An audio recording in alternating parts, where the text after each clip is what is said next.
দ্রুত নির্বাচন ও সংস্কারে যুক্তরাষ্ট্রের সমর্থন আছে বলে জানিয়েছেন পররাষ্ট্র উপদেষ্টা তৌহিদ হোসেন।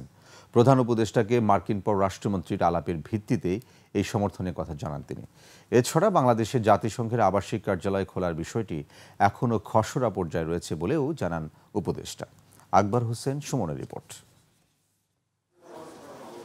মন্ত্রণালয়ের সাম্প্রতিক নানা ইস্যুতে সরকারের অবস্থান তুলে ধরেন পররাষ্ট্র উপদেষ্টা তৌহিদ হোসেন। প্রাথমিক কতগুলো বিষয় নিয়ে কোঅপারেশনের ক্ষেত্রে কথাবার্তা হয়েছে। প্রধান উপদেষ্টার সঙ্গে যুক্তরাষ্ট্রের পররাষ্ট্রমন্ত্রীর কথোপকথনে নির্বাচন ও সংস্কার প্রসঙ্গ টানেন পররাষ্ট্র উপদেষ্টা। দুপক্ষের কথাবার্তা হচ্ছে খুব আন্তরিক পরিবেশে, তার মাঝে এই কথাগুলি উঠে এসেছে আর কি, যে নির্বাচন সম্বন্ধে তারা জিজ্ঞেস করেছে এবং তারা ইয়ার ব্যাপারেও আমাদের যে সংস্কার কার্যক্রম চলছে ব্যাপারেও তাদের সমর্থনের কথা ব্যক্ত করেছে। তখন তাদেরকে জানানো হয়েছে যে আসলে যথাশীঘ্র সম্ভব নির্বাচন করা হবে।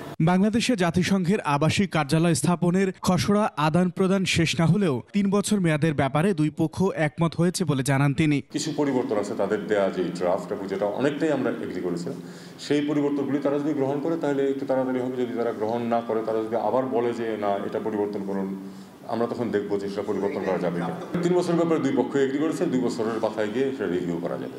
আমাদেরও সময় নির্দিষ্ট করা আছে।